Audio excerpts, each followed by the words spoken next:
پیشنهادی که به من شد این بودش که راجع به موضوع جنگ صحبت کنیم و من دیدم در مورد جنگ دیگه حرف نزده ندارم دیگه، هر چی بوده گفتم دیگه، هم در مورد جنگ هم در مورد کشتار دیما، به هر حال مواضع سیاسی گرفتم و اینا. و حالا اینجا فرصتیه که ما بیایم در مورد خود بحران صحبت کنیم. یکم بحث، یکم که نه خیلی شاید فنی‌تر و حالا نگیم فلسفی به هر حال، ولی دیگه مفهومی‌تر از بحث‌های دیگه است که تو فضای سیاست زده امروز هم خیلی بابه و خیلی شاید مشتاق باشن آدم‌ها براش. و این همزمان شد با چاپ ششم کتاب پرتاب‌ها که اونجا هم کلی بحث هست در مورد همین ایده بحران و فیلسوف در بحران و روشنفکر مثلا مردمی و نقد روشنفکر و متفکر و زلزله به مثابه نمونه از بحران و مواجهه با بحران تقدس مآبی متفکر و اینجور چیزا. همه اینا بهانه شد تا اینجا انتشارات ققنوس، سیاستنامه، اینا بتونیم این جلسه رو مجتمع کنیم و توی یه جلسه که فکر کنم همونش که محسنم گفت بکنم یه ساعتی شاید کمتر بیشتر طول بکشه، فکر می‌کنم حتی کمتر شد. و الان میخوام یه بچه دیگه ای از اون ماجرا رو که در موردش تا از این منظر صحبت نکردم صحبت کنم در موردش، ولی مسئله اینه که به هر حال این بحثا همین مکمل هم دیگه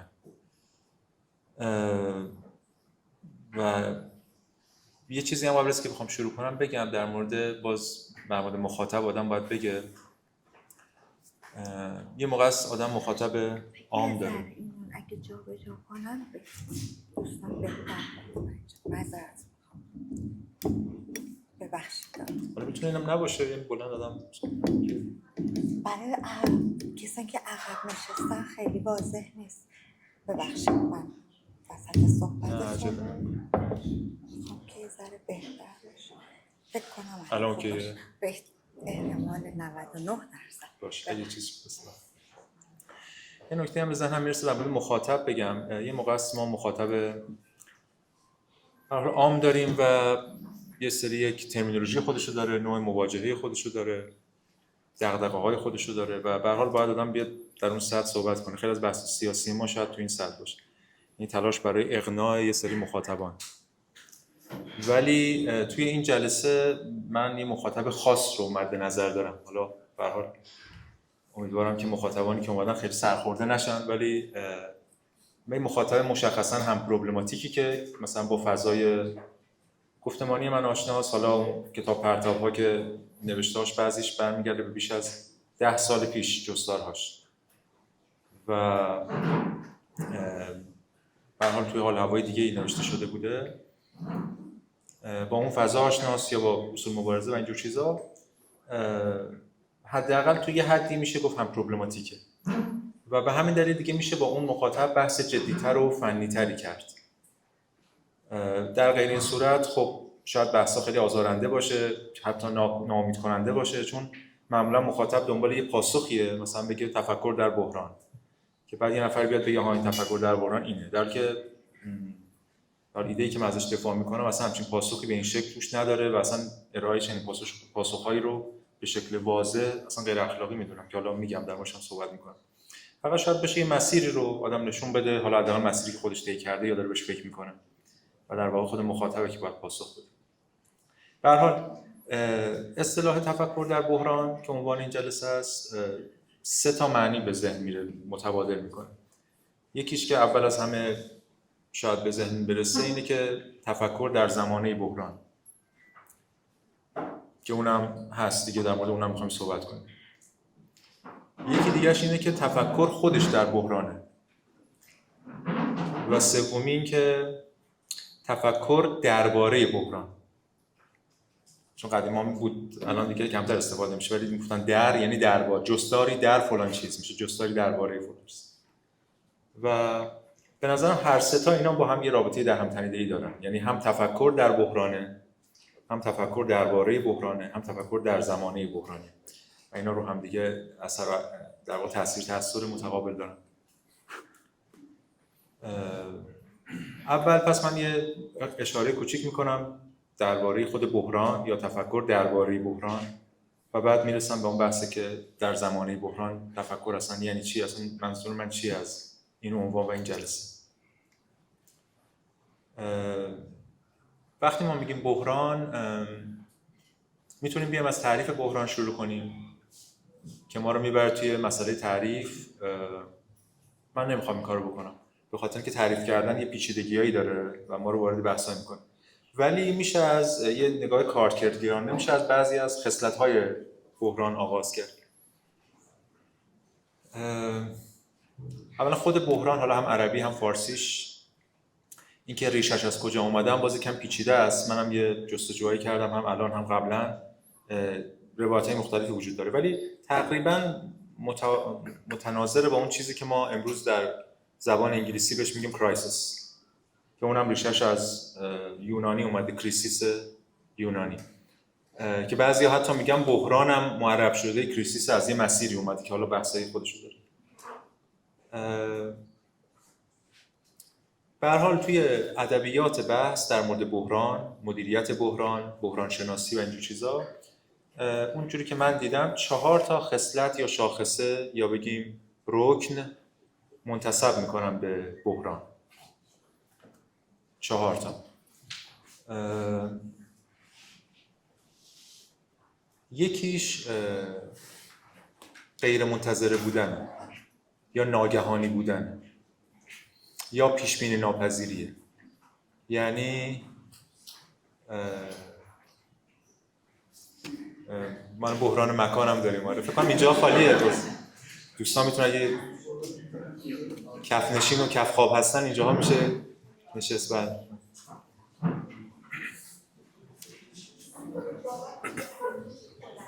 پس یه خصلتش همین پیشبینی ناپذیریه که به ذهن میرسه دیگه. فکر کنم هر مخاطبی تو این جلسه باشه این 4 تا خصلت رو میتونه تصدیق کنه با تصوری خودش از بحران داره.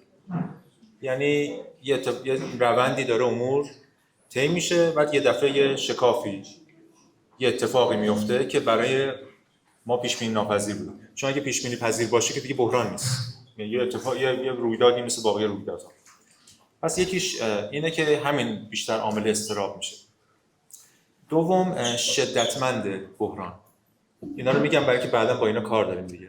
شدتمند بحران یعنی چی؟ یعنی یک امر پیش بینی ناپذیر اتفاق افتاده، یا نمیگه پیش بینی ناپذیر ولی پیش بینی نشده حتی اتفاق افتاده، ولی این باید شدتمند هم باشه تا بشه بحران. اگه نباشه ما بهش بحران نمیگیم. مثلا فرض کنید که شما دارید میرید مثلا کوه، بعد یه دفعه تصور کردید که مثلا هوا 20 درجه است، بعد میرید اونجا میبینید که مثلا هوا 17 درجه است. پیش بینی نشده بود که هوا 17 درجه است، ولی بحرانی در کار نیست. یکم آدم شاید لرز کنه یه جوری قضیه رو حل کنه، ولی اگه یه دفعه هوا باشه 2 درجه اون وقت بحرانه، چون با اون لباسی که رفتید اونجا نمیشه مدیریت کرد. شدت هم پس تو بحران هست، یعنی بحران به واسطه شدتمندیشه که با بحران نامیده میشه، فقط پیش بینی نشده بودنش نیست. این المان دومش. المان سوم که به نظرم باز بی ربط هم نیست با اون 2 تا المان، اینه که بحران همیشه با یک خطری همراهه، یعنی یه تهدیدی در بحران هست. این هم میشه فهمید، یعنی وقتی میگیم بحران یه بار منفی داره از حیث ارزش شناختی، یعنی یه چیزی بوده، یه وضعیتی بوده، بحران اومده اینو به هم زده یا مخربه، یه خطری درش هست. و آخریش هم اینه که بحران یه نقطه عطفه، یعنی یه گسستی در یک روند ایجاد میکنه. اتفاقاً که از معانی خود کریسیس در یونانی عطف، نقطه عطف بودنه، چون چند تا در واقع معادل کریسیس در یونانی چند تا معنی داره که حالا اونم به بحثایی داره و ریشه شناسی میشه کرد، بحثای اتیمولوژی و اتیمولوژیکال و فیلولوژیکال و اینها. و اونم یک معنیش تصمیمه که اتفاقا خیلی هم جالبه، یکیش تمایز، یکیش هم همین نقطه عطف. یعنی بحران در واقع کریسیس که نقطه عطف، بحران هم همینطوری این مسیری داره میره و یک گسستی اتفاق میفته. پس این 4 تا رو ما تو ذهنمون داشته باشیم. یکی گسسته، یکی پیش بینی نشده بودنه، یکی شدتمندی، یکی هم که یه چیز بدیه مخربه، خطرناک. و در کنار اینا تصور رایجی که از بحران وجود داره، وقتی بحران رخ میده یه تصوری وجود داره که یعنی تصور رایج وجود داره، تصور عرفی اینه که بحران اولا عارضیه، ثانیاً ابجکتیوه. یعنی عارض میشود، یعنی ما داریم مثلا کاری میکنیم یه دفعه بحران اتفاق میفته یهویی. و ثانیاً که ابجکتیو، یعنی امر بیرونی اتفاق میفته، ما یهویی درگیر بحران میشیم، دوچار بحران میشیم، عارض میشه بر ما. خب چرا من اینا گفتم؟ به خاطر اینکه از این برداشت عرفی شروع کنیم و بتونیم وارد نقد این برداشت بشیم. یعنی اینجوری بگم، یه انقباضی در این برداشت هست که ما می‌خوایم این برداشت رو امروز یکم شل کنیم، اون انقباضه رو یکمی منبسط کنیم، یکم بازش کنیم تا بتونیم یه بحث‌های دیگه‌ای رو مطرح بکنیم. پس به همین دلیل باید این برداشت عرفی رو به چالش بکشم. این در نهایت من می‌خوام بگم که بحران اتفاقاً بیشتر از اینکه ابجکتیو باشه سوبژکتیو یا اینتر سابژکتیو، یعنی برمیگرده به سوژه من یا ما، و همچنین عارضی نیست، فرد درش عاملیت داره به چه معنی. ولی اون چارت ها رو هم روش اشاره کنم. ببینید منظور من چی است به چالش کشیدن؟ یعنی که مثلا ما میگیم بحران ناگهانیه.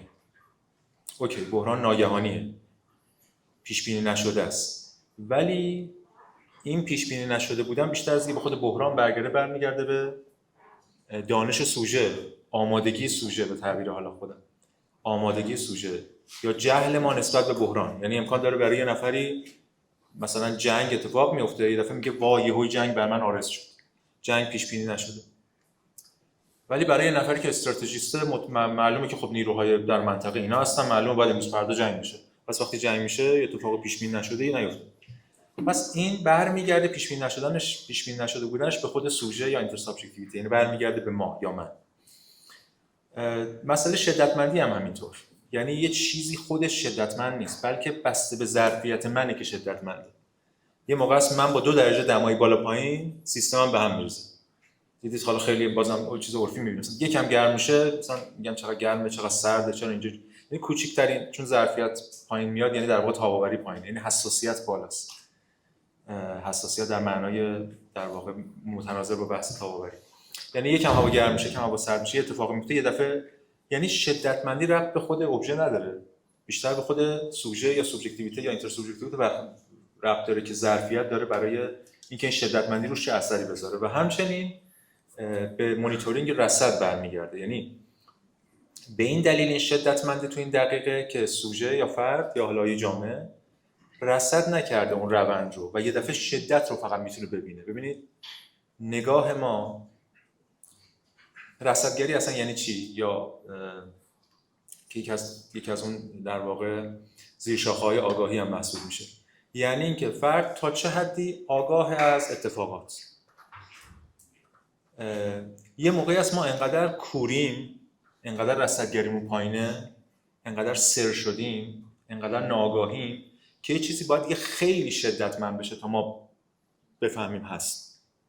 مثل خیلی از تو زندگیامون دیگه، حالا میشه تو هر چیزی راجع به جنگ و سیاست حرف زد، راجع به اقتصاد حرف زد، راجع به فرهنگ حرف زد، راجع به روابط حرف زد. یعنی یه رابطه‌ای فرض کنید شما اگه حواس من نباشه یه لحظه به خودم میام که رابطه مثلا به هم ریخته، پاشیده. بعد فکر می‌کنم خب دیروز من چیکار کردم که رابطه به هم ریخت؟ نگو این 2 ساله داره به هم میریزه، امروز زده بیرون. تو حواست نبود این آبستن شدن ندیدی، یه دفعه این متولد شده گفتی الان متولد شده، نه این مدت‌ها آبستن بود. پس شدتمندی هم برمیگرده به خود سوژه یا موضع ما. این دومی. سومی در مورد خطر یا تهدید بودن هم باز معلومه که اینجوری. ببینید اولین واکنشه که باز میگیم واکنش عرفی که بهش میشه گفت واکنش محافظه‌کارانه به بحران، اولین واکنشگری محافظه‌کارانه است، یعنی برچسب منفی.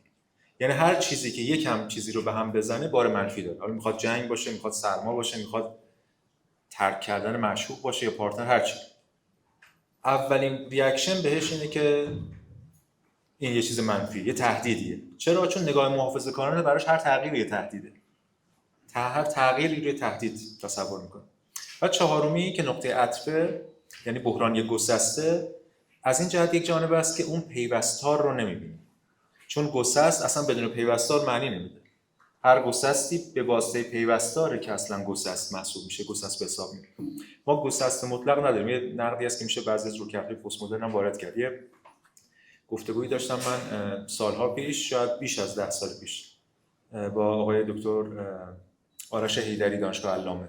عنوانش همین بود، تاریخ ایران هگلی یا فوکویی هم چیزی. حالا اون موقع من یا حالا آقای دکتر اردبیلی از این موضوع هگلی وارد اون گفتگو شده بود، آقای دکتر حیدری از طریق از این موضوع فوکویی و بحث در مورد گسست و پیوستار بود. اونجا حالا یه سری استدلال‌ها یا یه سری ارجاعاتی ارائه داده شده دیگه که بحث در مورد اینه که گسست بدون پیوستار اصلا ممکن نیست. یعنی خود گسست در واقع یه ترجمه دیگه‌ای از پیوستار و اینا میشه در موردش حالا بحث کرد. فوکو و هگل هم به نظرم خیلی نقطه کلیدیه، تمایز کلیدیه برای فهم عمیق این مسئله. به هر حال پس در هر کدوم از این هر 4 تا رکن بحران که اشاره شد میشه یه جور دیگه اینا رو خوند. چرا من دارم تاکید میکنم؟ بازم برای همون چیزی گفتم، برای اینکه اون برداشت صلب و منقبض از بحران رو شل کنیم. یکم نمیخوام بگم منفجر کنیم یا فلان، نه، مثلا بحث ما اینه. یه برداشت عرفی وجود داره. ما وقتی در مورد کلمات صحبت میکنیم به هر حال از برداشت عرفی شروع میکنیم دیگه. یعنی یکی از راهاش حداقل اینه، از برداشت عرفی شروع می‌کنیم و بعد سعی می‌کنیم این برداشت عرفی رو هی بازسازی انتقادی کنیم تا بتونیم با این صیقل دادن انتقادی بتونیم یه برداشت انتقادی تری از اون ترم یا ترمینولوژی ارائه بدیم. در مورد بحران هم همینطور که بعد با اون ما میتونیم کار کنیم. با این برداشت بسته منقبض نمیشه کار کرد، گرفتار واکنش‌های محافظه‌کارانه میشه. ولی بعد اون برداشت بازآرایی شده است که میتونه به ما کمک کنه و اجازه بده که در واقع از دل اون یه امکاناتی رو در بیاریم برای تفکر در بحران. و یه نکته دیگه هم هست در کنار اینا که حالا بی ربط هم نیست به این بحثا، اینه که بحران، خود بحران یه موقع‌هایی پنهان کننده است. یعنی چی؟ یعنی اینا باز میشه تو 3 سطح بیان کرد. سطح اول چیزی که حالا خیلی از شما باهاش آشنا هستین، کتاب نامی کلاین کتابی داره اسمش دکترین شوک که احتمالاً هم خیلی باهاش آشنا هستن، که اونجا بحث میکنه در موردی که شوک، که اونجا در واقع یه بحران میاد برای اینکه بحران دیگر رو پنهان کنه. ما بارها توی تجربه‌مون داریم اینو. به لحاظ سیاسی بارها دیدیم که اتفاقی میفته که اتفاق دیگر رو پنهان کنه. به لحاظ اقتصادی اصلا شوک خیلی موقع میاد، به لحاظ اقتصادی همینه دیگه. یه شوکی میاد، مثلا یه شوک خبری میاد که بعد یه چیز دیگر رو پنهان کنه. توی ارتباط روابط هم همینطور، مثلا دعوا در مورد یه چیزیه که اصلا ربطی به اون نیست، در اینکه یه چیز دیگر رو پنهان کنه، مشکل دیگر رو پنهان کنه. یعنی بحران همیشه بحران نیست، بلکه بحران در واقع میتونه اصلا پنهان کننده یه بحران اصلی تری باشه. یه نمونهش که حالا منم در موردش هم موقع صحبت کردم، مثلا بحران کرونا بود.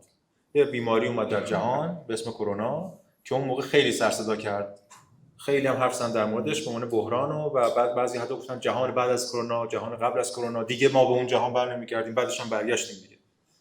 هم یه چیز اتفاق عجیب غریب نه، اتفاقا یه سری آدم از دست رفتن. و حالا اونجا بحثش همین بود. حالا من باز توی جلسه هم موقعی ارائه داشتم مربوط به این بحث که اصلا میشد بحران کرونا رو بهش گفت شبه بحران یا سودو کرایسیس، نه خود کرایسیس. چرا؟ چون یه بحران دیگه ای بود که این بحران کرونا در واقع متجلی شده بود، یه بحران مشکلی بود بی تردید، ولی یه مشکل اساسی تر رو داشت در واقع پنهان و همزمان آشکار میکرد. حالا اینا میشه بحث کرد در موردش با رویکردهای هایدگری، من نمیخوام واردش بشم که چیزی که پنهان میکنه در واقع داره آشکار میکنه. برای چشم ناآزموده و چشم ناتوان پنهان میتونه بکنه، ولی برای چشم تیز، چشم رصدگر، آنچه پنهان کننده است آشکار کننده است. یعنی در واقع برای آشکار کردن باید از طریق پنهان کردن آن چیزی که پنهان میشود رو در واقع رفت سراغش تا بشود آشکار کردی وضعیت رو، که حالا بحث‌های دیگه میشه حول این مطرح کرد. پس مثلا اونجا کرونا به نظر من مثلا داشت بحران‌های اقتصادی دیگه ای رو پنهان میکرد و آشکار به بیان دیگه تجلی بود از اونها، ولی خودش رو مستقلاً یه نامی نهاده بودنش. پس یه سطح اینه که بحران یه موقع‌های شبه بحران و مفهوم شبه بحران. یه بحث دیگه هم هست که به نظرم خیلی مهمه، حالا به شکل‌های دیگه هم مطرح شده، منم خودم یه جاهایی در موردش صحبت کردم، اینه که واقعاً بحران یک وضعیت اساساً متفاوتی نیست. اساساً به معنی فلسفیش میگم یعنی جوهراً، اسنشیالی، سابستانشیالی، جوهراً، اساساً. با همین حرفایی هم که زدیم با بحث پیوستار و فلان، بحران یه وضعیت اساساً متفاوت نیست، بلکه فقط الان بروز پیدا کرده. یعنی اگه بحران باشه ما همیشه به این معنا در بحرانیم. حالا همونجوری که خود محسن هم تو مقدمش اشاره کرد، ما همیشه به این معنا در بحرانیم. ولی بعضی موقع به خاطر اون رصدگری و شدتمندی اون چیزا یک بچی از این بروز بیشتری پیدا کنه. ولی اگه بخوایم بحران رو بنامیم و ریشه‌هاش رو صورت‌بندی کنیم، در واقع کل این مسیر ما داریم همواره بحران رو زیست می‌کنیم. توی کتاب پرتقال فلسفه هم نویسنده توی همین جستار فیلسوف در بحران یه ارجاعی به نیچه داده.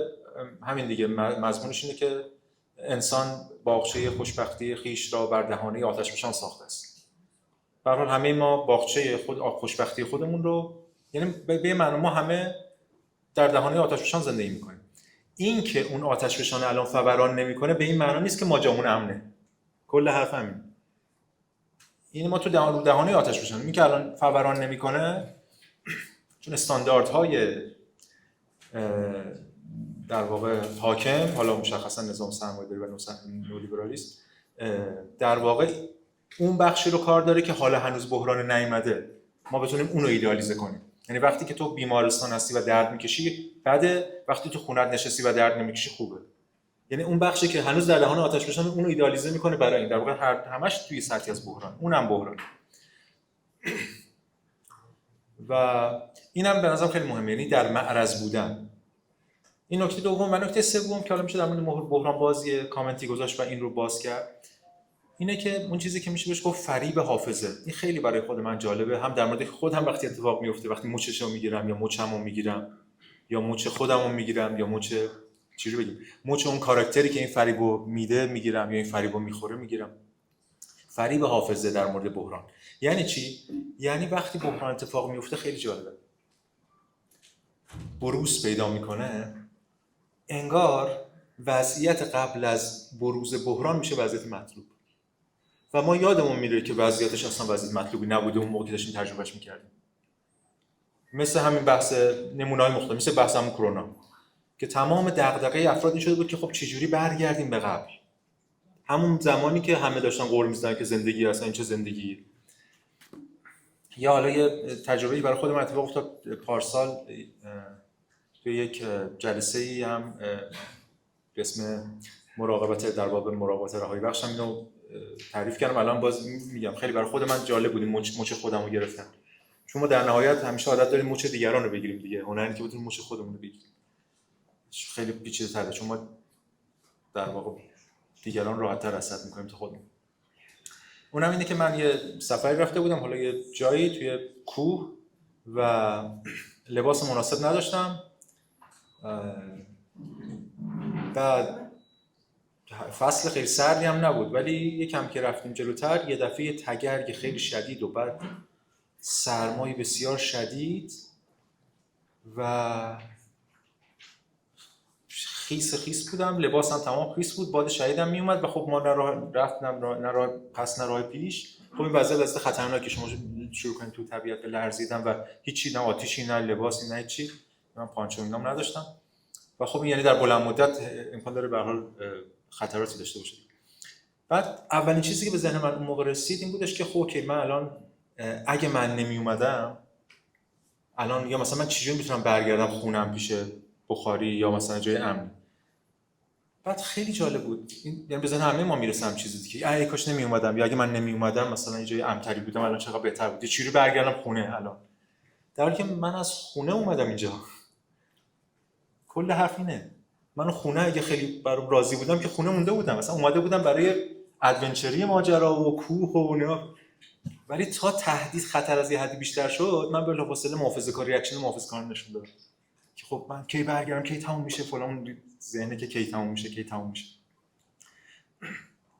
اینجا همینه. چرا؟ چون حافظه اینجا فریب میده، یعنی برمیگرده به قبل از بحران، اونو مطلوب میکنه، ایدئالیزه میکنه و اتفاقا خیلی از مسائل رویکردهای نوستالژیک تو تمدن یا تو سیاست هم از همینجا برمیگرده. یعنی با بحران یه جامعه یا یه فرد مواجهه، بعد میره قبل از اون رو ایدئالیزه میکنه برای اینکه بتونه برگرده به و نمیبینه که اون قبله خودش بخشی از بحرانه، خودش بخشی از این تجلی بحرانه. یا نمونه زیادی که من بازم قبلا اشاره کردم داره میشه حواسمون جمع باشه دقت کنیم می‌بینیم توی خیلی از روایت‌ها یا سریال‌ها یا فیلم‌های مثلا هالیوودی یا به طور کلی در جهان این هست همیشه که ببینید فیلم‌های آخرالزمانی، چه اونایی که ساینس فیکشنه چه اونایی که حالا غیر ساینس فیکشن فقط تخیلی.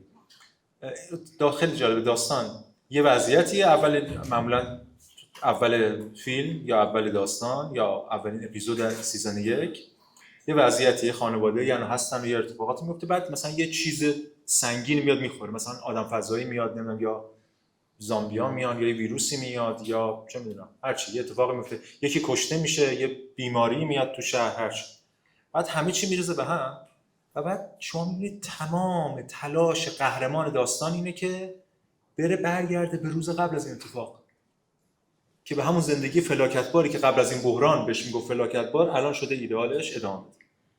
این خیلی مهمه. این فریب حافظه است. یعنی در بحران حالا بعد حتی میشه در مورد این صحبت کرد که اتفاقا ذهن در ساعت ذهن و حتی تمدن نیروهای تمدنی مکانیزم‌های برساز تمدنی در ساعت تمدنی چجوری میان آمدانه بحران رو به وجود میارن برای اینکه ما رضا بدیم قبل از بحران برای اینکه این مکانیزم کار کنه. اونم یه بحثی که میشه هم تو روانشناسی صحبت کرد هم تو اقتصاد صحبت کرد هم توی فرآیند تمدنی صحبت کردن و تمام مسئله که این برگرده به یک وضعیت ایدئال گذشته و ایدئالیزه کردن گذشته. یعنی محافظه‌کاری همواره شارژ میگیره از بحران‌ها با این ترفندی که گفتم البته به خاطر اینکه ریاکشن محافظه‌کارانه است ریاکشن عرف. خب ببینید این از بحران یعنی من سعی کردم یه چیزایی حالا بگم نمیخوام بگم حالا خیلی بحث جامعی ارائه شد ولی سری ایده‌های در مورد بحران گفتم و بعد یه نگاه انتقادی خودم هم گفتم تا بتونیم بعداً ببینیم می‌خوایم با این چیکار کنیم. ولی یه کامنتی هم در مورد خود تفکر بذارم یعنی تفکر در بحران حالا تفکری که دچار بحران یعنی تفکری که الان می‌خوایم دچار بحران بکنیمش به یه معنا با صحبت کردن ازش. اونم اینه که وقتی ما میگیم تفکر اولا وقتی ما میگیم تفکر منظور مشخصه که یا وقتی میگیم متفکر به هر حال به نظرم روشنه برای همه که منظورمون هر فکر کننده ای نیست متفکر یا هر فکر کردنی تفکر نیست. درست توی پرتاب‌ها نویسنده یه جایی توی جستار سکوت یه جمله داره میگه شنیدن کار هر جانور گوشداری نیست. اون مقام شنونده این مقامیه دیگه شنوندگی. هر کسی که گوش داره یه چیزی اینجا میاد رد میشه این یه ارتعاشی داره و یه فکر میکنه میشنوه که شنونده نیست.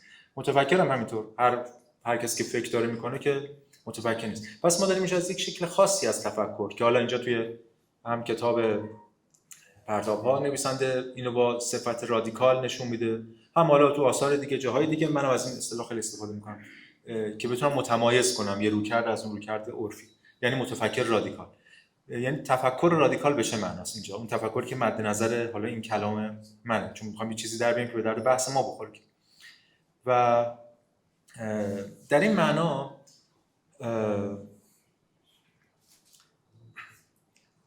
در این معنای تفکر رادیکال میشه نشون داد که تفکر بذار اینجوری بگم تفکر در این معنا همواره انتقادیه. اون تفکری که من میفهمم بهش میگم تفکر توی گیومه که میخوایم باش کار کنیم تفکر رادیکال همواره انتقادی یعنی بچه انتقادیشو همواره با خودش داره به مثابه یک بچه اساسی. یعنی چی؟ یعنی همواره فاصله گذار با پیش‌انگاشت‌ها چه پیش‌انگاشت‌های عرفی چه پیش‌انگاشت‌های خودش هر چی هست همواره فاصله گذاری دائمی فاصله گذاری انتقادی داره. اصلا کل ایده کتاب پرتاب‌ها به نظرم همینه. کل ایده کتاب پرتاب‌ها چیزی نیست جز همین به چالش کشیدن پیش‌فرض‌های یا اسطوره‌های فرهنگ به معنای عرفیش به معنای عامش و اینجا پس تفکر همواره انتقادیه. از طرف دیگه به واسطه اینکه تفکر همواره انتقادیه همواره تفکر در بحران هست. هم تفکری که داره بحرانی میکنه هم تفکری که داره وضعیت بحرانی میبینه. این دوتاش همزمان و یعنی تفکر انتقادی همواره با بحرانی کردن وضعیت پیوند می‌خوره. اتفاقا جالبه که این ماهیت دوگانه خود تفکر که همزمان انتقادی و بحرانیه. ما تو زبان فارسی و عربی اینو نداریم ولی تو انگلیسی اینو داریم. وقتی میگیم کریتیکال هم به کریتیک برمیگرده یعنی انتقادیه و هم به کرایسیس برمیگرده. یعنی وقتی ما میگیم کریتیکال هم میتونه بحرانی باشه و هم میتونه انتقادی باشه. یعنی در خود تفکر همزمان انتقادی و بحرانی هست. ولی تفکر رادیکالی داره. من دارم از چنین تفکری حرف میزنم یا امروز میخوام در موردش حالا چند دقیقه صحبت کنم. حالا با این مقدمات در مورد تفکر یه چیزایی گفته شد و در مورد بحران میخوام به این سوال جواب بدم. بازم به معنای عرفی جواب شاید نباشه. بگیم میخوام در مورد این مسئله صحبت کنم. میخوام درباره این مسئله فکر کنم که تفکر در بحران، یعنی در زمانه بحران، تفکری که خودش هم دیدیم بحرانیه، تفکر در بحران چه باید بکنه؟ خب این سوال تازه میشه در مورد این سوال صحبت کرد. یعنی الان به نظرم ابزاری داریم برای اینکه راجع به این سوالی که هم بتونیم فکر کنیم. تفکر در زمانه بحران چیکار میتونه بکنه یا چیکار باید بکنه؟ وظایف تفکر چی؟ ببینید حالا بخوام خیلی خلاصه توی جلسه هست دیگه، ما نمیخوایم همه دیگه موشک هوا کنیم که توی جلسه میخوام این چیزای کلی بگیم. تفکر دو تا خصلت، دو تا کارکرد داره، یا از این جهت از بیانی که من اشاره میکنم بهش دو تا وظیفه داره. یکیش توصیفه، یکیش تجویز. خب این چیزا پیچیده نیست. یکی تفکر، یکی فکر میکنه و این وضعیت رو توصیف میکنه، یکی فکر میکنه و این در مورد وضعیتی راهکاری یا تجویز میکنه چیزی. این دو بچه تفکر رو حالا اینا به هم رفت و آمد میکنن که حالا مشخص میشه تو بحثم، ولی این دو تا رو میخوام در موردش صحبت کنیم. این تفکر در این بحران اینجوری که اشاره شده یه بچه توصیفی داره، یه بچه تجویزی داره. بچه توصیفیش یعنی چی؟ خیلی ساده، یعنی تبیین وضعیتی. حالا تبیین وضعیت بحران زده. البته هر توصیفی تبیین وضعیت بحران زده است. هر کسی داره وضعیت رو توضیح میده. حالا راننده تاکسی هم یه جور توضیح میده، تبیین میکنه، نمیدونم کارشناس تلویزیون هم یه جور تبیین میکنه. همه اینا تبیین وضعیتی. مثلا که چجوری میشه تبیین عمیق‌تری از این وضعیت ارائه داد که من میخوام اینجا این نکته که اصلا کلا تو توصیف میخوام بگم اینه. امیدوارم بتونم توانش رو داشته باشم زبان یاری هم کنه که بتونم اینو توضیح یکم در حد این جلسه حداقل کم صورت بندیش کنم تو این چند دقیقه، که منظورم چیه وقتی میگم تفکر تبیین عمیق‌تری یا توصیف عمیق‌تری از واقعیت داشته باشه. این عمیق به چه معناست؟ حالا توی کتاب پرتاب‌های فلسفه نویسنده تو همون جستار فیلسوف در بحران از اصطلاح درک منطق بحران استفاده میکنه. یعنی فقط این نیستش که مثلا یکی بیاد در مورد اینکه مثلا همین جنگ دیگه، مثلا فرض یه چیزی شده بعد یه آدمی هم میاد تحلیل ارائه میده، مثلا بقال محل ما هم یه تحلیل ارائه میده. خب اوکی، اینم یه سطحیه درک یا تحلیل وضعیت. ولی یه نفری میاد مثلا یه روشنفکر یا کارشناس میاد در مورد بعضی از ریشه ها صحبت میکنه، یا علتش این بود، علتش این بود، علتش این بود. تا جایی که فیلسوف میتونه از منطق بحران صحبت کنه. یعنی منطق بحران منظورم یه لایه‌ای که همزمان لاجیکاله و متافیزیکیه. یعنی لایه‌ای که فقط فیلسوف میتونه. تو کتاب پرتاب‌های فلسفه نویسنده باز میگه فیلسوف میتونه این کارو بکنه، چون روشنفکر جای فریب میخوره، چون نمیتونه به منطق بحران پی ببره. به همین دلیل توی سطحی میاد و یه چیزایی رو در بحران انگار بازاریابی میکنه، تکرار میکنه و اینجور چیزا. پس اینجا بحث ما اینه که چجوری میشه توصیف عمیق‌تری داشت. یعنی چی؟ یعنی ریشه‌های ساختاری وضعیت رو دید، یا اون علل بروز یک بحران که در واقع تو پرانتز یادمون نمیره که بحران یعنی همواره ما در بحرانیم. علل بروز وضعیت که حالا بشه که بحران بروز پیدا کرده. بحران مثل سیمپتوم میمونه دیگه، سیمپتوم بیماری. یعنی یه بیماری هست، این بیماری یک سیمپتومی یا یک درد نشانی داره. ما از طریق درد نشان میتونیم به بیماری مثلا پی ببریم. یعنی ولی بیماری درد نشان نیست. به همین دلیل روش‌های مسکنی که درد نشان آروم میکنه بیماری هست. خب مسئله حل نمیشه. یعنی مواجهه غیر انتقادی، مواجهه محافظه‌کارانه همین با وضعیتی. اینجا همینطوره، درک یا شناخت یا توصیف مکانیزم ها. اما مسئله که وقتی ما میگیم مکانیزم ها، نگاه سنتی که وجود داره در فلسفه یا در ذهن ماها، وقتی ما میگیم ریشه، این طبیعیه دیگه، این نگاه وجود نداره. اینه که این یه وضعیت درختیه، یعنی یک شاخه ها و برگ های یه سری اتفاقاتی و این نفر میاد عمیق‌تر، این نفر میاد عمیق‌تر. فیلسوف میتونه بره در ریشه، یا هم درخت دکارتی هم همینه دیگه. یعنی متافیزیکیه و بعد فیزیکه و بعد لایه‌های دیگه. تو درخت دکارتی متافیزیکه و بعد ساقه فیزیکه و بعد تجلیات طب و نمیدونم اخلاق و فلان. این شیوه درختی نیست. مسئله اینه. یعنی وقتی میگیم عمیق شدن فیلسوف، ما الان توی دوران دیگه‌ای هستیم. اون دیگه کار نمیکنه. اون سیستم صورت بندی. چه جایگزینی میخوام ارائه بدم؟ اینه که ببینید هر موجودیتی، هر انتیتی بگیم، هر چیزی در واقع تجلیه. هر چیزی که به چشم میاد، هر چیزی که دیده میشه، هر چیزی که شناخته میشه در واقع تجلی یه چیزیه، یه حقیقتیه در یه بعد خاص. خب این تا اینجا رو میشه فهمید. اوکی، یعنی اتفاقی افتاده مثلا در یک جامعه، مثلا جنگ شده، این جنگ در زمینه اقتصاد یه تجلی داره، مثلا رکود، تورم، نمرچ، حالا باز بستگی به جنگش داره، ولی برای تجلی. در زمینه فرهنگ تجلی داره، مثلا شاید اتحاد ملی رو اضافه کنه، شاید هم برعکس. در زمینه سیاست یه تجلی داره که برای مدیریت بحران فلان، در زمینه فلان، در زمینه فلان، در زمینه محیط زیست یه تجلی داره، مثلا آلودگی هوا بیشتر میشه، یا تجربه ما که آلودگی هوا کمتر شد. به هر حال اینا همه تجلیات یه چیزیه. اینو میفهمه عقل عرفی، هم اینو میفهمه. میگه اوکی، پس یه اتفاق اون پشت داره میفته، انگار ما داریم نومن فنومنی میگیم، یعنی یه نومن، یه چیزی اون پشته، یه حقیقتیه که بعد این تجلیات مختلفش بسته به فیلتری که ما ارزیابی میکنیم یه چیزی رو، در ابعاد مختلف این داره متجلی میشه. اوکی، اینو میشه فهمید. حالا ما بیایم اون حقیقت رو برداریم. ما اگه بتونیم این کارو بکنیم در ذهنمون، اون چیزی که یه حقیقتی است که این متجلی میشه رو برداریم، چون حقیقتی در کار نیست، یه جایی نیست که بیرون از این تجلیات باشه. دیگه کانت میگفت یه نومنی هست، حالا اون اصلا تثبیت ناپذیرم، ولی رئالیسم خام و اینا که یه چیزی اون پشت داشتن، جوهر فلان و فلان. به هر حال ما اینو نداریم. برای من این بحث فنیشو جاهای مختلف صورت‌بندی کردم، ادله هم نوشتم، حالا الان بحث نیست. فقط الان میخوام با این تمثیل پیش بریم، اون ریشه رو برداریم، اون چیزی که تصور می‌کردیم در پس همه اینهاست رو برداریم و بعد میمونیم با یک سری از تجلیات. خب یعنی چی هستن؟ یعنی این تجلیات رو کجان؟ پدیدارها رو کجان؟ رو هوا؟ نه، رو هوا نیستن. اینا در واقع در یک شبکه در هم تنیده، یعنی از مکانیزم‌ها و تجلیات که بین الابعادیه، ولی هر کدوم تجلی باقی مکانیزم هاست، نه یه چیز جدای مستقلی.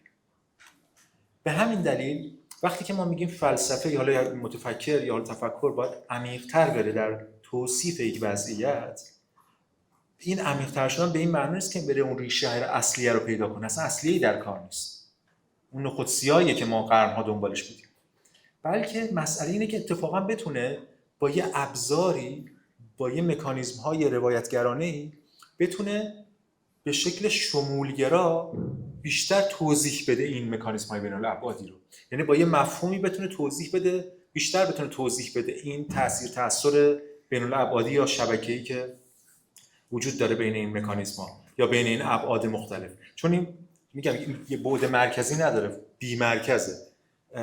به قول دریدا فالوسنتریک نیست، حالا از نگاه گفتمان فمینیستی هم استفاده کنیم، فالوس محور نیست، یه فالوسی نیست اون وسط که اینا روش سوار باشن، مرکز نداره، بلکه خودش در یک شکلی از این تأثیر شناور بین الابعادی داره کار میکنه، مثل شبکه بی مرکزیه. و این همون چیزه که حالا به تعبیری میگم جای دیگه من صورت‌بندیش کردم، حالا توی کتاب‌های مختلفی هم هست میشه در موردش حرف زده شده، ولی اون چیزی که من بهش میگم حقیقت بینا سوبژکتیو پویشی در واقع ایدئالیستی پلاستیک، به این معناست دیگه. یعنی هیچ همواره هم در تغییر و در واقع شدنه و در این حال هم برای جای سخت و سختی هم استوار نیست. اصلا وقتی ما میگیم وضعیت همواره بحرانیه، بخاطر که ما تو همچین چیزی راه کسی ببینه، مثل کسی که فرض کنید میگه جهان ثابته، مثل چیزها ثابتن، بعد تو بهش میگی خب بیا در از این سطح چشم انقباض حواس خارج شو، بیا در سطح اتمی ببین جهان رو، هیچ چیزی ثابت نیست چون همه چی در حال حرکته. خب ما میخوایم بیایم توی سطح دیگه‌ای ببینیم، به سطح بین الابعادی بتونیم قضیه رو ببینیم که فلسفه به ما کمک میکنه. چون در واقع اینجوری ببینیم هیچ کدوم از این بعدها هم زیربنای اون یکی نیستن. باز نقدی که به خیلی از گفتمان‌ها میشه مطرح بشه. مثلا فرض کن که همین گفتمان مارکسیستی که خیلی باب کردین اصطلاح زیربنا روبنا رو، یعنی یه اقتصاد، اگه اقتصادی پیشش رو مثلا دستکاری کنیم، تو سیاست این تبعاتو داره، تو دین مثلا این تبعاتو داره، توی فرهنگ این تبعاتو داره، بیس مثلا اقتصادی، یا بعضیا هستن بیس و فرهنگ میدونن، یا بعضیا هستن بیس و عقل عرفی معمولا بیس و سیاست میدونن، چون که فکر میکنه اگه نظام سیاسی رو تغییر بده همه جا خوشبخت میشه. خب چون مشکلش اینه دیگه، چون فقط تو سطح سیاست میبینه، تو سطح به قول هگل روح ابجکتیو، به سطح اون نهاد سیاسی، و فکر میکنه اگه این عوض بشه اونای دیگه درست میشه. مسئله اینه که نه، اصلا بیس بنیادینی وجود نداره برای این قضیه، بلکه مسئله اون چیزیه که ما میتونیم بهش بگیم همین یه جور بین الابعادی بودن در واقع پویشی که هیچ مرکزی نداره. حالا نمیدونم چقدر اصلا تونه صورت بندی بشه. پس وقتی ما میگیم توصیف، تفکر وظیفش توصیفه، توصیف عمیق، تفکر رادیکال، منظور همینه. منظور اینه که ابزار مفهومی، اولا ابزار مفهومی شاملتری ارائه بده، یعنی با یه واژه بتونه یا با یه ابزار مفهومی بتونه توضیح بده این رابطه بین الابعادی رو، و هم اولویت‌ها اینا رو بتونه صورت بندی کنه، نظام نیروهای اینا رو بتونه صورت بندی کنه. به همین معنا وقتی که حالا برگردیم بحث خودمون، وقتی ما میگیم بحران ظاهری، یه بحران اصیل‌تره، منظور اینه، یعنی یک روایت غنی‌تری وجود داره نسبت به روایت اول، وگرنه چرخه اتفاق میفته. مثلا تو سیاست چرخه است، مثلا رعیت یا برده یا عاشق یه اربابی میشه، بعد میره اون ارباب رو به صدر می‌نشونه، بعد از اون بعدش میاد باز میره سراغ یه ارباب دیگه، از اون بعدش میاد باز میره سراغ ارباب دیگه. یعنی چرخه تو سطح سیاسی عمل میکنه. به همین دلیل چرخه است. تمام بحث اینه که چرخه یعنی همین، یعنی تو یه بعد و اصل قرار میدی و تو اون بعد هی داری دور خود میشه. یا مثلا اون تمثیلی که من معمولا استفاده میکنم در مورد پارتنرها، یعنی فرد میره مثلا با این نفر راضی نیست، بعد میره اون رو عوض میکنه. حالا کلمه اصطلاح درستی نمیشه عوض کردن، ولی به هر حال تغییر میده، با هزار تا بدبختی میاد، بعد نفر بعدی و باز نفر بعدی و باز نفر بعدی و بعد یه مدتی عمیق‌تر شدن درک، یعنی همین که من اصلا مثلا این یا این یا این یا این نیست، بلکه مسئله من اینه که خود اون مکانیزمی که در من هست و اینو داره تکرار میکنه. مسئله عمیق‌تر چیه بعدش؟ مسئله عمیق‌تر یه فرهنگیه که منم هیچ کارم، یه فرهنگیه که من درش زیست کردم و چشمو باز کردم و این در من ایمپلنت شده، کاشته شده از پیش، که مثلا معشوق این است. اون ادبیات با اون ادبیات که من داشتم معلومه این نتیجه اون روابطم میشه مثلا، و هی این عمیق‌تر و عمیق‌تر میشه. حالا اونجایی که من وایسادم چیه؟ اونه که اون بحران اصلی، همین حرفا زدم برای اون ترم اصلی یا اون صورتبندی مفهومی اصلی که بحران اصلی رو میتونه از همه شاملتر توضیح بده، نیهیلیسم. نیهیلیسم یعنی همین. پس نیهیلیسم یه چیزی اون پشت نیست که چیزا روش سوار باشن. نیهیلیسم یعنی همین. یعنی اگه نفر بگه نیهیلیسم، باید بتونه توضیح بده توی سطحی که آقا مسائل اقتصاد جهان رو با نیهیلیسم توضیح بده. بحرانی که توی مسئله فرهنگ و نمیدونم اینا هست رو توضیح بده به خاطر نیهیلیسم که این بروز پیدا کرده. بحران اقتصادی رو بتونه با نیهیلیسم توضیح بده، بحران سیاسی رو بتونه نیهیلیسم توضیح بده و این چیزا. یعنی نیهیلیسم میشه اسم رمز در هم تنیدگی این شبکه. و البته باز نکته اینه که وقتی که من میگم نیهیلیسم یا همین توضیح ابعاد مختلف، به این معنی نیست، باز فراموش نکنیم بحران همیشه است. این نیهیلیسم هم همیشه بوده، اینجوری نیست که مال الان باشه. الان یه بروزی پیدا کرده. و یعنی مثلا نیچه هم میگفته نیهیلیسم و خود نیچه هم اشاره میکرد از دوران مدرن در واقع داره نیهیلیسم شروع میشه، شاید حتی بده کار. یعنی با اون موقع که دیگه اون نیروهای الهیاتی که مشروعیت میبخشیدن به نهاد قدرت و نهاد دانش، اینا شکست خوردن و دیگه علم مدرن و سیاست سکولار اومد جایگزین شد. از اون موقع نیهیلیسم آغاز شد. و این نفری میگه حتی قبل از اون، مثلا هگلی بخوایم بگیم، حتی مرگ خدا از لحظه به صلیب کشیده شدن، یا حتی اشتراس در مورد افلاطون میگه که افلاطون از نیهیلیسم از زمان افلاطون بوده. میشه اینو بس داد که اینا همه نیهیلیسم بوده. ولی اون چیزی که الان بروز پیدا کرده از انتهای قرن 19 به بعد، به ویژه در قرن 20، این که این نیهیلیسم که توضیح میده نه فقط سیاست رو، نه فقط پارتنرشیپ رو، بلکه حتی ریاضیات رو، حتی هندسه رو، حتی علم رو و حتی هر چیزای دیگه. یعنی این بروز رو پیدا کرده در این سطح توی ابعاد مختلف. حالا وظیفه چیه؟ وظیفه تفکر اینه که توی چنین وضعیت بین الابعادی بتونه، مهمترین وظیفه‌شه به نظرم، بتونه در ساعت توصیف بتونه مقاومت کنه در برابر دو قطب جزم‌اندیشی و نسبی گرایی. جزم‌اندیشی که معلومه، یعنی یکی از این روایت‌ها رو بیاد اصل قرار بده و همه چیز رو با اون حل کنه. و نسبی گرایی هم همین، یعنی بگه کلی ابعاد متکثر از روایت، من که گمم تو این روایت‌ها، پس من هیچ کاری نمیتونم بکنم. یعنی در هر دو صورت تفکر خودش رو از کنش انتقادی و فعال مؤثر در واقع خلع اصلاح میکنه. یا میفته تو گفتمان جزمی که در واقع مشخص نقدی که بهش هست، یا میفته تو گفتمان نسبی گرا که به خاطر عدم مقایسه نمیتونه بخش انتقادی خودش رو فعال کنه، چون شرط تفکر نقده و نسبی گرایی به معنای مطلقش، مشخصا منظورم ضد نقد عمل میکنه، چون شما نمیتونید اصلا از یه موضوع دیگه نقد کنید اگه به مدل گرایی مطلق یا نسبی گرایی مطلق یا مدل گرایی واگرا برسید. حالا اینجاست که اهمیت روایت از بحران مطرحه. یعنی این که روایت بحران چیه به نظرم اینجا تازه مهم میشه. یعنی چی؟ چرا اینجا توصیف مهمه؟ به خاطر اینکه مثلا بحثی هست که پزشکان میگن که خود شرح وضعیت یا خود معاینه نیمی از درمانه مثلا، یا فلسفه هم داریم تحلیل خود مسئله همه راه حل یا بخشی از راه حل هم چیز. خود توضیح وضعیت اصلا مسئله چیه؟ مسئله که شاید یه آدمی بیاد بگه آقا این حرفا چی میزنی، ما مشکلمون یه چیز دیگه است. خب کلا حرف ما اینه که مشکل تو یه چیز دیگه نیست دیگه، یعنی همین مشکل چیز دیگه، یعنی تو به مشکل تو صورت بندی بتونی بکنی اصلا این نوع دیگری از مواجهه آزاد میشه. وقتی تو توصیف قفل شدی، راههای رهاییت هم قفل کردی از پیش. وقتی دست و پا میزنی، چنگ میزنی، هزینه میدی، رنج میکشی، آخرش هم درجا زدی، آخرش هم عصبانی‌تر یا در بهترین حالتش سر میشی و دیگه اصلا وارد اصلا مشکل دیگه بحران رو حس نمی‌کنی، اون بدتره. ولی مسئله اینه، پس اینجا توصیف یه رسالت خیلی مهمی داره. توصیف یعنی همین، یعنی در واقع کار گذاردن ابزارهایی برای امکان رهایی. یعنی خود تجویز در خود توصیف هست، چون که یک صورتبندی مفهومی میکنه که امکان رهایی رو در خودش. اصلا رهایی چیه؟ رهایی یعنی خلق یک روایت رهایی بخش. ببینید یه روایتی شده که قفله، انسداده. حتی میگم باز مخاطب اقلیت دارم، چون بعضیا انسداد باور ندارن دیگه، واقعا فکر میکنن مثلا این الان اینجا نباشه اینجا باشه خوشبخت میشن. خب بعد مخاطب من قطعا اون نیستن دیگه، اون که خب میره اینو جابجا میکنه دیگه. ولی وقتی شما با انسداد مواجهی، یعنی هی تلاش کردی، دست و پا زدی تو هر حوزه‌ای، توی رابطه، توی سیاست، توی تاریخ، چند صد سال، چند ده سال، بعد نشده، بعد دچار انسداد میشه آدم، تازه اونجا بحثه که اوکی این روایت است که مسدوده. اگر ما بتونیم یه شکل دیگری از روایت رو ارائه بدیم که بتونه ابعاد دیگری هم در نظر بگیره به شکل موجهی و انتقادی، اون وقتی که اتفاقا یه امکانی رو برای روایت رهایی بخش ایجاد میکنه. به همین دلیل هستش که بزرگترین توهم راهکار واحد حل همه چیزه. یعنی هر کسی گفت من یه راهکاری دارم، یه راهکار واحدی که همه چیزو حل میکنه. خب بزرگترین توهم دیگه، یعنی نشون میده چقدر رویکرد کوچیکه.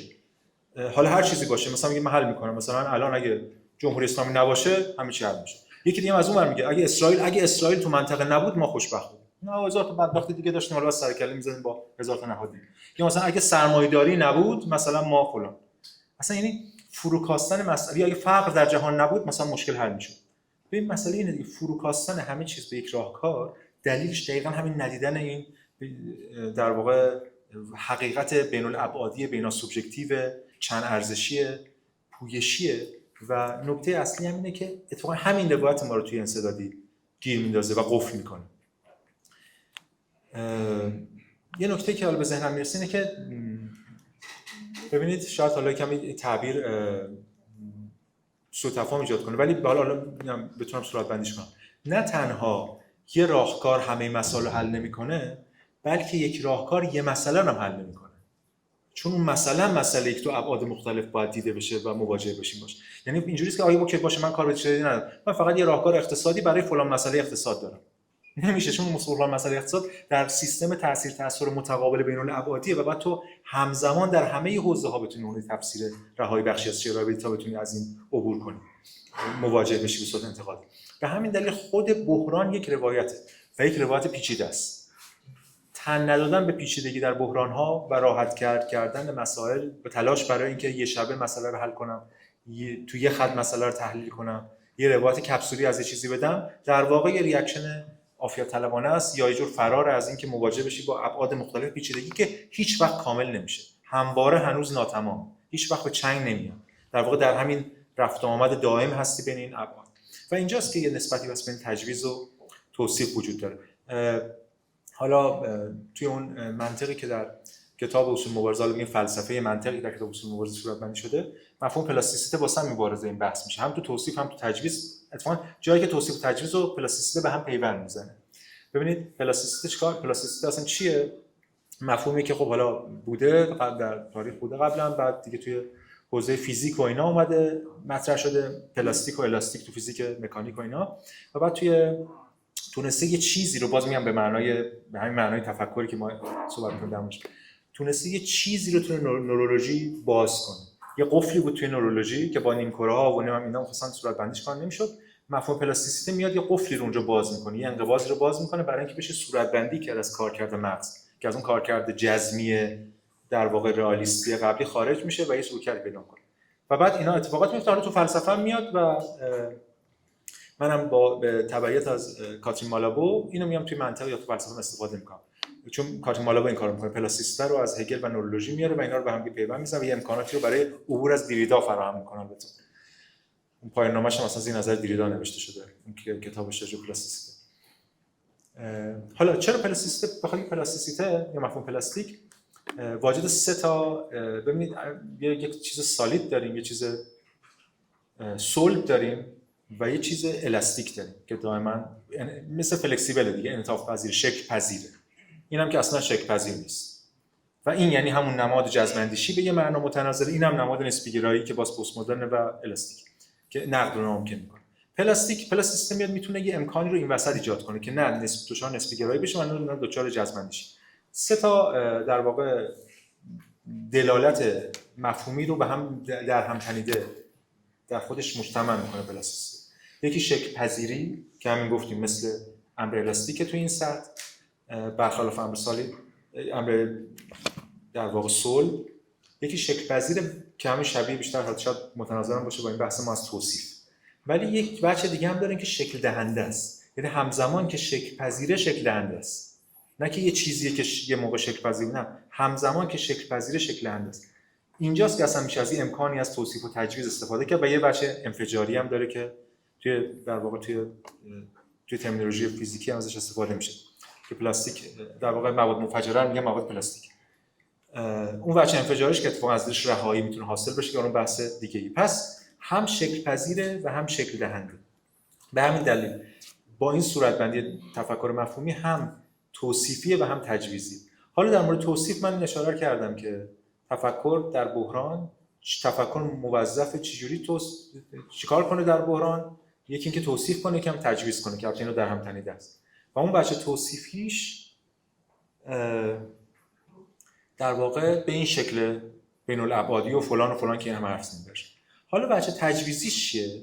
اینم به نظرم خیلی مهمه. اینا همه کدای میتونه به ما بده برای اینکه بتونیم ایده های تفکر خودمون رو در بحران رقم بزنیم. بچه تجویزیش هم اولا تو پرانتز بگم، ببینید تجویز اینجا با راه حل، با اوتوپیا، با اینا متفاوت. حالا من سریع به موضوع خودم حداقل میگم. سریع من بگم به یه انسان اگه به من بگی من این مشکل رو دارم چیکار کنم، من صادقانه بگم اول اصلا مشکل تو هیچگاه حل نخواهد شد.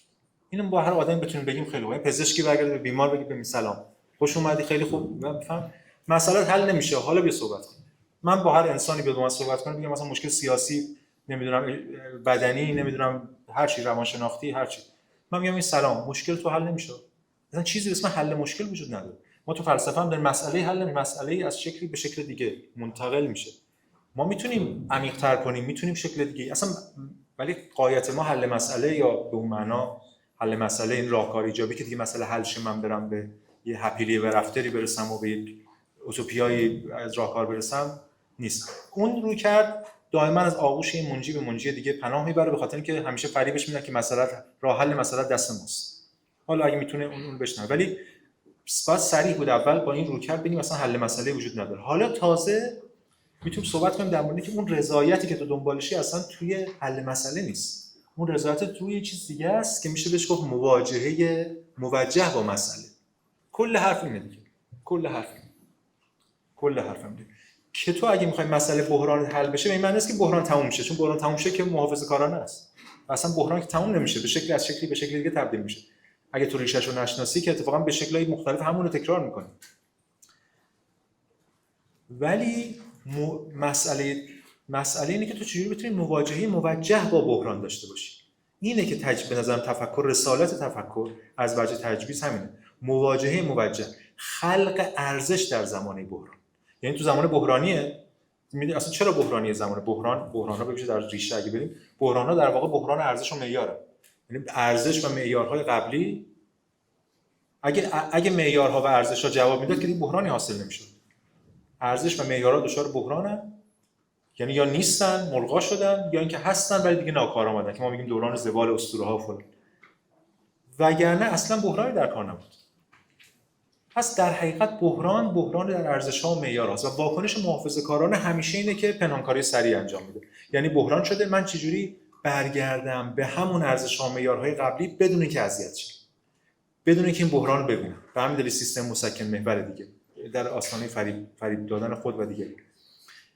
یعنی سریع به چجوری برگردم به مثل نمونه تمدنیش که نوستالژیه، یا نمونه سیاسیش که حالت ارتجاعی داره، یا نمونه روانشناختیش بازگشت به نمیدونم آغوش مادر یا رحم من، هر چی که هست. این ریاکشن هستی. تمام مسئله اینه که تجویز تفکر انتقادی رهایی بخش در بحران این نیست که این بحران تموم میشه، بلکه اینکه من چگونه میتوانم به نحو موجه با اون مواجه بشم، که این به نظر من تعریف اخلاق.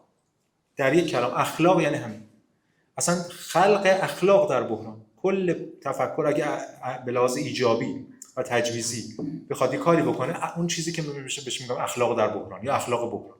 و باز این همون بخشه که باز چند بار دارم میگم تو این جلسه، ولی انقدر تو این ایام اخیرم سوء تفاهم ایجاد شده هی دارم میگم. این اون چیزی که به هر حال مخاطب هم پروبلماتیک میتونه مخاطبش باشه دیگه. وگرنه مخاطبی که غیر هم پروبلماتیکه، مخاطب عرفی، خب معلومه واکنش محافظه‌کارانه است. این حرفای منم به دلش نمیخوره. اصلا چرا اذیتش کنه، آزارش بده. به خاطر اینکه میخواد فقط بره و در واقع این بحران، این فشار تموم شه. البته متفکر یا حالا هر چی میتونه به اون هم میتونه برای اونم آینه‌ای باشه، میتونه اون رو هم مثلا مسئولیتش رو گوشزد کنه، میتونه به اونم تذکار بده از سر شفقت، یا حتی بستر گفتگویی رو فراهم کنه برای اون. اینا چیزای دیگه است. ولی اون چیزی که مهم‌تره اینه که حالا قبلا جای دیگه اشاره کردم، این که متفکر در مورد دیگران، در مورد مردم، روز کلمه مردم به کار میگیره، کلمه مقدسی شده دیگه، ما همه رو میذاریم اینم بذاریم. کلمه مردم، متفکر در مورد مردم باید از مردمی شدن، عوامانه شدن اینا اجتناب کنه، اوکی، ولی از اون ورم باید از تلاش برای کنترل مردم اجتناب کنه. به نظر من قبلا جایی دیگه به شکل دیگه گفتم، الان تو اینجا دارم باز اشاره میکنم. چرا؟ چون خیلی مهمه که اگه تلاش برای کنترلگری دیگران یعنی اینکه من یه پروبلماتیکی دارم و اینجوری جهان، و تو بیا اینجوری ببین جهان، اون که اصلا استبدادیه، این که اصلا چی. پس تو این گفتمان من اصلا به دیگران یا به عقل عرفی اصلا کاری ندارم. مخاطب من یه اقلیت هم پروبلماتیکه، اما حتی برای همون اقلیت هم پروبلماتیک هم جوابی در کار نیست. یعنی مخاطب رادیکال مخاطبی که باید خودش جوابشو بسازه. اصلا روایت رهایی بخش، ببینید اگه من یه به عنوان حالا کسی که حالا اومدم دارم حرف میزنم دیگه، چی بگیم، متفکر، یه روایت رهایی بخشی ارائه بدم و یه فرد دیگه بیاد و اون روایت رو به مسابقه روایت رهایی بخش زندگی کنه، خب شاید اون روایت من رها کنه، ولی قطعا اونو برده میکنه. مسئله اینه که حتی برای مخاطب هم پروبلماتیک هم ما نمیتونیم یه روایت رهایی بخشی دیگری بیاد بگه آقا این روایت رهایی بخشی یا این اخلاق بحران. اون باید بیاد خودش روایت رهایی بخش خودش رو بسازه. ما بارها شده برای خودم اتفاق افتاده، آدمایی اومدن مثلا از من سوال کردن، مثلا گفتن که آقا مثلا هر کی تو حوزه‌های مختلف، مثلا من این مشکل، مثلا من با مثلا میشینم تمرین میکنم و بعد مثلا توی تمرین مثلا یه چیزی، مثلا یه نوری میبینم مثلا، یا یکی اومده با من حرف زده، یه چیزی شده، بعد خب این چیه؟ اگر من به اون بگم که این چیه، یعنی من دارم روایت خودم رو به اون تحمیل میکنم. کل حرف من اینه که من میتونم یه ابزاری به دست بدم، ابزار مفهومی صورت من، برای اینکه تو بری خودت جواب خودتو بدی، خودت بگی اون چیه، که شاید ربطی اصلا به من نداشته باشه. یا در مورد همین چیزا هم همینطوری، در مورد روابط هم همینطوره، در مورد خیلی چیزا دیگه تو حوزه‌های مختلف. مسئله که خود فرد، خود سوژه، اگر واقعا بحث ما دغدغه رهایی داریم، چون مسئله خودآیینیه دیگه، پس من البته میتونم بیام یه روش پیشنهادی برای تعامل روایت‌ها بدم، یا مثلا بتونم تجربه خودم رو از اون روایتی که ایجاد در ذهن من هست یا روایتی که برای خودم دارم و صورتبندی کنم، ارائه بدم. این کارو میشه کرد. برای چی؟ برای اینکه افراد برن و بر اساس اون بتونن روایت خودشون رو بنویسن، روایت خودشون رو بچینن. یعنی اون سوال که پرسشی که اخلاقی ترین کار الان برای من چیه، یا من چه ارزشی در بحران دارم، هر فرد به نظرم خودش باید بیاد به اون جواب بده و تنها به این شرط میتونه آزاد باشه. و به نظرم کل کتاب اصول مبارزه که حالا محسن اومده گذاشته اونجا به عنوان چیزی هم به این جلسه بتابونه، به نظرم چیزی جز این نیست که نویسنده اومده و کل درک خودش رو از اخلاق توی وضعیت بحرانی، حالا نیهیلیستی، صورت بندی کرده ولی اصلا اینجوری نیست که یه آدم بره اونو بخونه و بگه ها من اینو قبول دارم. اصلا این ضد خود اخلاقه، ضد خود آزادیه. مثلا اینکه افراد شاید بتونن از این ایده بگیرن و از چیزای دیگه که برن اصول مبارزه خودشونو بنویسن. کل پروژه اینه. اگه کسی بیاد این اصول مبارزه رو بگه من خوندم و خیلی باش همراه هم، نشون میده اصلا همراه نیست. اصلا مبارزه نیست. مبارزه این فرد باید، یعنی یک چنین توقعی، حالا شاید به نظر یه نفر خیلی اقراق شده است یا یک توقع بالایی، آره برای اینجوری هست دیگه. یعنی توقع خیلی بالا، اگه مسئله آزادیه باید توقع خیلی بالایی از سوژه داشت. اگه مسئله آزادیه باید توقع خیلی بالایی از متفکر داشت. مسئولیت خیلی بالایی داره متفکر. منظورم نیست که از بالا یا دیگر آیین به نفع غیر اخلاقی عمل کنه، ولی از اون برم نمیتونه مسئولیت مردم رو سلب کرد. هر کسی به دنبال آزادیه، به دنبال رهاییه، باید بره خودش تفکر کنه، خودش بحران رو صورتبندی کنه، خودش یه راهکاری ارائه بده در مورد این بحران. نمیتونه اگه بخواد به مرجع بیرونی تکیه کنه که خب دین همین کارو میکرد دیگه، تا حالا اگه می‌خواست کار بکنه دین ما رو آزاد کرده بود، تا حالا ادیان یا کل اسطوره‌های یا مکانیزم‌های نظام‌های تمثیلات دیگه. به همین دلیل فکر می‌کنم مخاطب کلامات در نهایت یه اقلیت مطلقیه، چون در واقع به هر حال اگر اولویت با بقا میل باشه که خب همون واکنش محافظه‌کارانه خب خیلی بیشتر جواب میده، خیلی درست‌تر هم از شاید توی دقیقه. ولی من فکر می‌کنم اگه اخلاق یا آزادی مد نظره این راهکاره. و نکته آخرم بگم بحثم جمع کنم. پس اینجا ما دو تا بحث کردیم، تفکر در بحران، تفکر بحران و بعد تفکر چه رسالتی داره در بحران، رسالت توصیفی داره، تجویزی داره که در واقع یکیه، یعنی شما این نوعی توصیف می‌کنی که اون کد تجویز هم درش کار بذاری و یه جوری تجویز داری می‌کنی که اون توصیف هم دائما داری بازارایی انتقادی بحرانی می‌کنی. و نکته آخرم در مورد بحران اینه که حالا باز یه اشاره‌ای هم توی جستار زلزله در کتاب پرتوهای فلسفه هم نویسنده کرده که من الان به بخشی از اونم یه انتقادی دارم، الان نمی‌خوام اینجا انتقادام رو اون مطرح کنم. ولی نکته من اینه که ببینید بعضی‌ها هستن میگن که خب پس بیایم وضعیت رو بحرانی کنیم، بحران ایجاد کنیم. من فکر می‌کنم اصلا احتیاج از بحران هست، فقط کافیه چش آدم باز بشه. یعنی قرار نیست ما به پیشوازه بحرانی بریم به اون معنی که بحران خوبه، بگیم میگم بحران بده ما ببین بحران خوبه بحران ایجاد کنیم. نه، بحران هست، فقط کافیه آدم چشش رو باز کنه. یعنی مسئله اصلی اینه که اون چیزی که باعث میشه بحران رو نبینیم که اینکه بحران رو حس نکنیم، اینکه بحران رو نمی‌بینیم. هم که همواره بحران شکل‌های مختلفی داره متجلی میشه، حل است. اون ناماندگاری جهان و این مسئله‌ای که بهش میگیم حالا به تعبیری که میشه از سنت عرفانی استفاده کرد، غفلته. این غفلته است که در واقع جلوی بحران میگیره و نکته اصلی اینه که غفلت اساس جهانه. غفلت از حیث بقامیل درست‌ترین کاره. یعنی اگه غفلت نداشته باشه آدم دائما با این بحران مواجه شه که اصلا نمیتونه زندگی کنه، دائما تو تنش و درگیری و اذیت و فلان. این واسه یه آدمیه که مسئولیت اینو میخواد بپذیرش، مسئولیت خیلی بالاییه. یعنی غفلت یه شعری داره مولوی خیلی عجیبه، واقعا شعر عجیبی. میگه که استون این عالم ای جان غفلت است، هوشیاری این جهان را آفت است. خب اوکی، خب این میگه ما مولوی گفته که استون غفلته، هوشیاری آفته، یا مثلا ما انتظار داریم یه آدمی به ما بگه آقا جهان حقیقتش در واقع یه حقیقتیه ولی مردم دچار غفلت میشن و فلان. ولی دقیقاً مولوی برعکسش رو میگه استون این عالم ستونش غفلته، هوشیاریه که آفته. در این معنا اخلاق، در این معنا هوشیاری ضد طبیعته، ضد تکامله، اصلا چیز به صرفه‌ای نیست. اصلا اخلاق به نظر اخلاق انسانی، اخلاق چیز ضد تکامله، چون تکامل اینه که اخلاقی نباش، پاره کن و برو و برنده شو و اینا دیگه. خب استون این عالم غفلت، هوشیاری آفته. خیلی عجیبه اون آدم چه بصیرتی داشته اون موقع. یعنی دقیقاً اخلاق در برابر تکامل، اخلاق در برابر بقا میل. پس اینجا حالا اینو میخوام نه باید به پیشواز بحران رفت و نه از بحران فرار کرد. اگه بحران اومد که همیشه هست، یعنی اگه تجلی پیدا کرد برای ما که خب خوش اومد و تبدیلش میشه کرد به فرصت. اون وقت حتی تبدیلش میشه کرد به ضرورت. چون اگه این کارو نکنیم، نکته آخرام بگم، امیدوارم که اینم بتونم صورت بندی کنم. میگم چون با روایت عرفی کم فرق داره، تصورش کم پیچیده شاید باشه، مجبور آدم از دست و پا بزنه و یک چیزی صورت بندی کنه.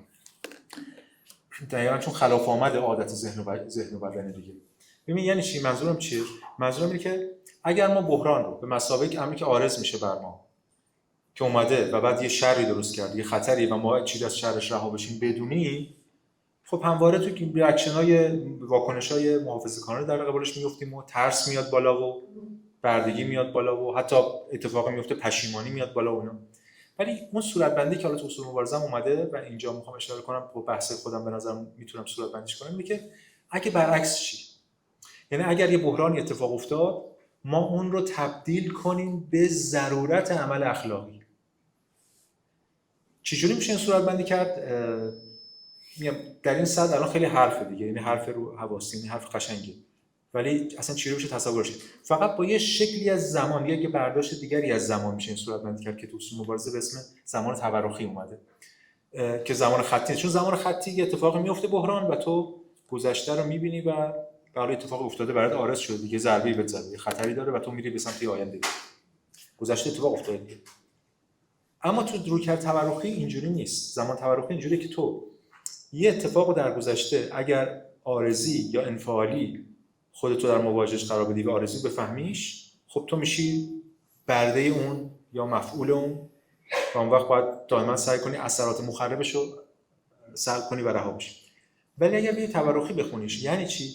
یعنی یه شکلی از مواجهه داشته باشی با رخداد که آنچه که در گذشته بوده در آینده تبدیل میشه به آن چیزی که برای تو ضروری بوده. یعنی چی؟ یعنی تو آزادی، یعنی همین دیگه، تو مسئولیت رخداد رو میپذیری به تمامی، گویی تو انتخاب کردی. حالا شاید یکم با بازگشت جاودان میشه و اینا پیوند بخوره، ولی تو بازگشت جاودان میشه همون تکرار میشه، اینجا عبور میشه از تکرار، فقط تو زمان تورخی یادت شب داری داره. ولی به هر حال یعنی چی؟ یعنی اینکه من یه چیزی بر من آرز شده ولی من به نحوی با اون برخورد کنم که حالا من خودم انتخابش کردم. ببینید چقدر متفاوته. من مشکل دارم، مثلا مشکل روانشناختی دارم، ترس دارم، اضطراب دارم، هر چی، بعد میرم دکتر یا روانکاو فلان، این میاد کلی هم وقت میگیره و پول میگیره فلان، بعد میره ردیابی میکنه در گذشته، میگه آقا تو در کودکی مثلا پدرت با تو این برخورد یا مادرت این برخورد کرده، به این دلیل اتفاق افتاده. خب من میگم آها من خلاص شدم دیگه از شرش، من دیگه مقصر نیستم، من مسئول نیستم، پدرم با من این برخورد کرده. خب حل دیگه، حالا تهش هم برم زنده باشه برم بهش بگم اینو، اونم بگه ببخشید فرزندم و اینا، من دیگه ردیابی کردم. خب مسئله دیگه اوکی، ولی نوع رادیکال مواجهه چیه؟ نوع رادیکال مواجهه اینه که من اتفاقا مسئول خطای پدرم من بپذیرم به نحوی که گویی خودم آن را انتخاب کردم. یعنی پدرم میگه آخه من همون کارو انتخاب کردم. مثلا من وقتی در مورد 57 صحبت میکنم فقط اینجوری میتونید موجه کنید 57 رو. میگم ما هنوز از 57 عبور نکردیم. 57 رو به نحوی باش مواجه بشیم انگار خودم، من با اینکه اصلا موقع زنده‌ام نبودم، به دنیا نیومدم، ولی الان در مورد 50 وقتی فکر کنم جوری به موردش فکر کنم که انگار خودم انتخاب کردم. حالا آدمایی که خودشون رو انتخاب کردن الان پشیمون شدن بگذارن یا بگم ما نبودیم، ولی مثلا اینکه من حتی بتونم اونو جوری، اون وقتی که اون میتونه تبدیل بشه به یک دقیقه ضروری در یک روندی که اون وقت من میتونم مهارش رو به دست بگیرم. اگه خودم مثل وقتی که جاده برفی سوار ماشین هستی، ماشین که لیز میخوره، شما اگه فرمون رو برگردونید ماشین میره، باید یه کمی فرمون رو در همون راستای پرتگاه ببری که بتونی مهار رو به دست بگیری و بعد عوض کنی فرمون. من باید به سمت رتروکتیو، به سمت گذشته به نحوی برم که بتونم آقا من اصلا خود اون رو انتخاب کردم، من تصادف کردم مثلا 1-2 سال پیش خودم انتخاب کردم که تصادف کنم. چرا وقتی میگم خودم انتخاب کردم یعنی میخوام مسئولیتش رو بپذیرم، یعنی یه سطح بالایی از مسئولیت رهایی به این سوژه، مسئولیت پذیری به این سوژه بار میشه که بتونه با این مواجهه بیاد و اکنون دوباره یه جور دیگه اون رو بازخوانی کنه. من همیشه در مورد 57 میگم جامعه ما هنوز مسئولیت 57 رو نپذیرفته و همین داره تکرارش میکنه به شکل‌های مختلف، حالا شاید به شکل‌های بدتری، حتی به شکل خیلی در واقع خیلی کمیک‌تری هم تکرارش کنه. ولی مسئله که تا وقتی مسئولیت یعنی چه، من انتخابش کردم، به تمام مسئولیتش میپذیرم، حالا میتونم عبور کنم. پشیمانی همین، پشیمانی نمیذاره من عبور کنم، پشیمانی فکر می‌کنم من یه جور دیگه میتونستم بکنم. اگه فلانی از هواپیما پیاده نمیشد، اگه فلانی زنده بود، اگه فلانی میکشت، اصلا اینجوری نیست قضیه، چون ضرورت تاریخیه دیگه. من مسئولیت ضرورت رو بتونم بپذیرم و از خودمون بتونم نیرو بگیرم.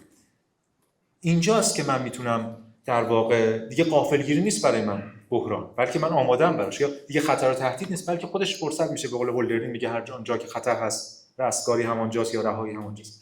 اینجاست که اون چیزی که بهش میگه پذیرش فعال. و به نظر من ببینید این دیگه راه حل و نهایی نداره، همین شیوه مواجهه میشه زیست معنادار مواجهه، یعنی اون چیزی که میشه بهش گفت تفکر در زمانه بحران. حالا از اون تایمی که فکر کنم صحبت میکنم بیشتر شد صحبتم. دمتون گرم که تحمل کردید و در خدمتتون هستم.